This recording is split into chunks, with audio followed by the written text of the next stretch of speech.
görevimizi yaptık.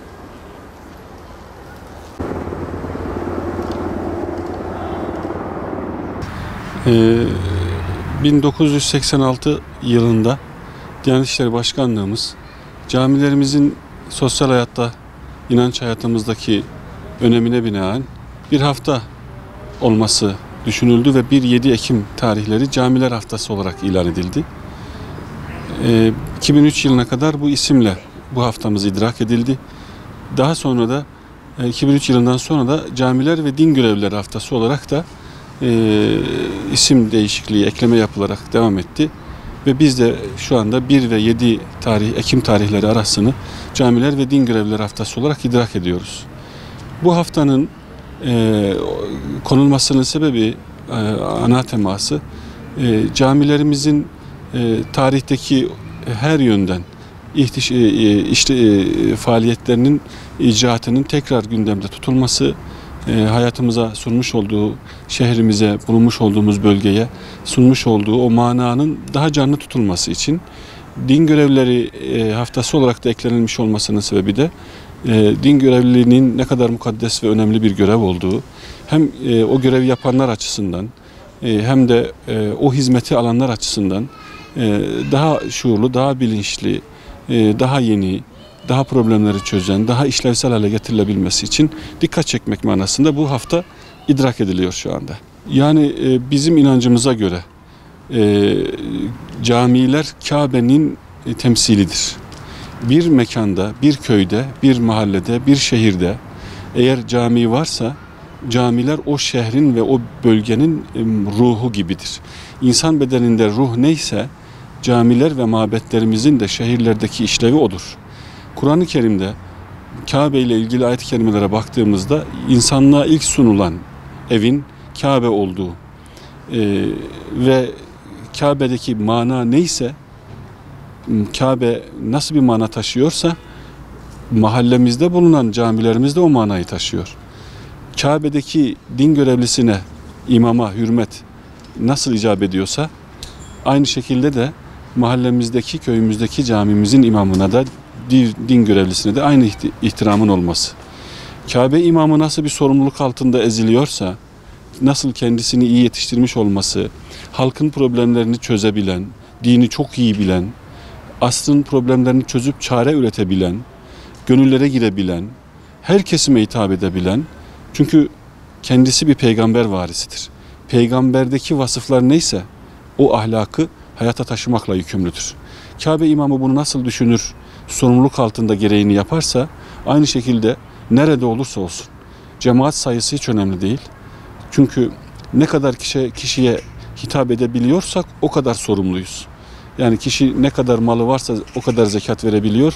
Aynı şekilde de sorumluluğumuz büyüdükçe, alanımız, yetkimiz büyüdükçe sorumluluğumuz da büyümüş oluyor.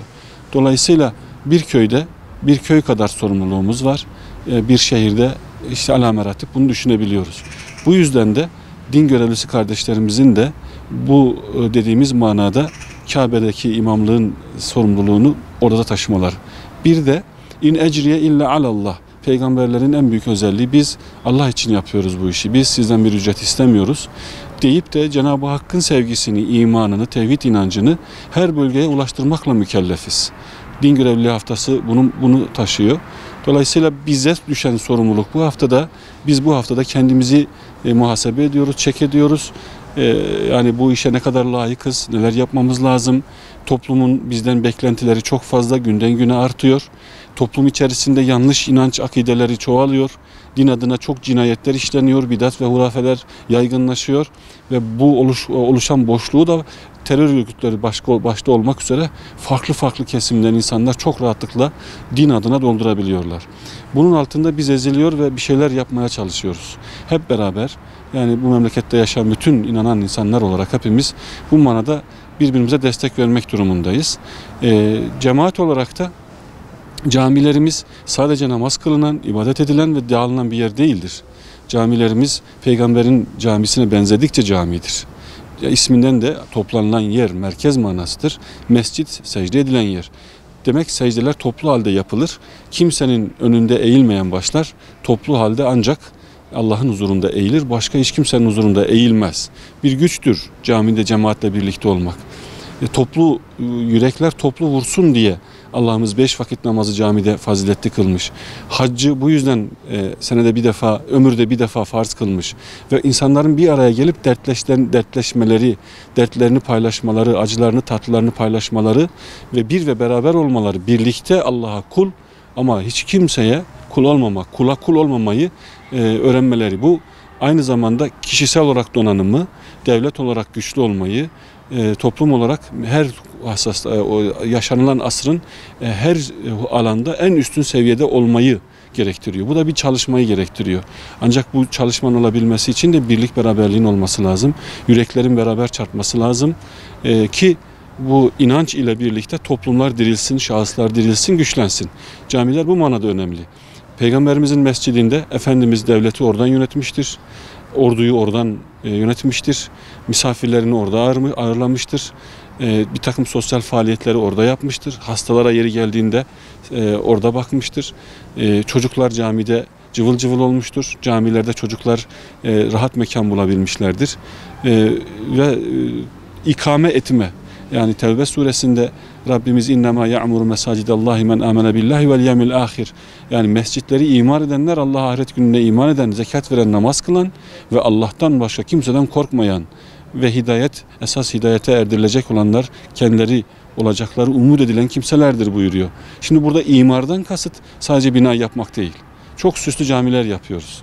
Ama içi boşsa eğer, içinde ilim yoksa eğer, içinde irfan yoksa eğer, içinde kardeşlik yoksa eğer, her namaz kılındıktan sonra insanlar birbirlerine daha çok sarılıp iman ve ortak değerler hususunda daha kenetlenmiyorsa bir problem var.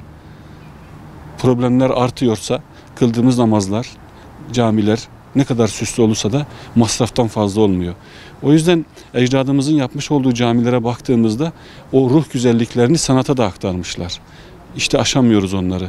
Bir Ulu Cami'nin mimarisini, bir işte Hazreti Süleyman Camii'nin mimarisini, bir Nebi Camisi'ni, değil mi? Buradaki bütün Diyarbakır'ımızdaki camilerin o mimarileri 500 yıldır, 700 yıldır ayakta ve her defasında da ayrı bir feyizle namaz kılıyorsunuz.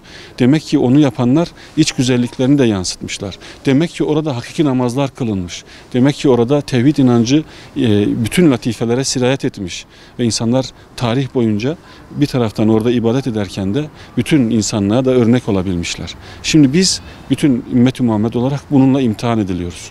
Hep birlikte rengimiz, dilimiz ne olursa olsun bu memlekette yaşayan Allah'ın kulları olarak camilerdeki manayı yeniden diriltmemiz lazım. Camiyi ikame etmek bu. Cami yapmak demiyoruz. Bu ayet-i kerimeyi tercüme ederken cami yapma değil de ikame, yani değil mi? İnnema ya'muru diyor. İmar etme diyoruz biz.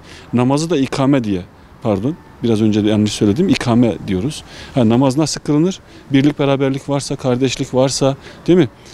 Ve her yönden maddi manevi manada güçlüyse inanan insan olarak bir müminde bulunması gereken vasıfları taşımamıza yardımcı oluyorsa namazımız namaz demektir. Camimiz de bunu yapıyorsa camimiz cami demektir. Bu hafta dolayısıyla ben hem din görevlisi kardeşlerimizin Cenab-ı Hak feyizlerini artırsın, hizmet aşklarını artırsın, son nefese kadar bu güzel vatanımıza, halkımıza, milletimize, devletimize hizmet etmeyi nasip etsin. Ümmet-i Muhammed'e hizmetçi kılsın. Aynı şekilde de halkımızın da en zeki çocuklarını din adamı etmelerini, en zeki çocuklarını Kur'an'ın hafızı ve hadimi etmelerini temenni ediyorum. Çocuklarımız doktor olsunlar ama Kur'an'ı çok iyi bilsinler. Berber olsunlar, zanaatkar olsunlar, ziraatçı olsunlar, ne olursa olsunlar Kur'an ahlakı ve cami ruhuyla büyüsünler. Bir de çocuklarımızı camilerden alıkoymayalım.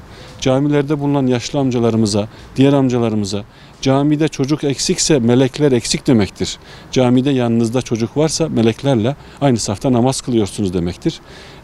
Lütfen çocuklarımızı camilerimize alıştıralım. Çocuklarımızın ruh dünyasında cami olgusu terü taze kalmalı. Çok güzel hatıralarla kalmalı. Buna çok dikkat edelim. Çoğumuzun yaşamış olduğu bazı üzücü hadiseler daha sonraki yıllarda camilerden küsmeye sebep olmuştur. Bu konuda da çok konuşmak istemiyorum ama özellikle bu son vurgumun da dikkate alınmasını temenni ediyorum.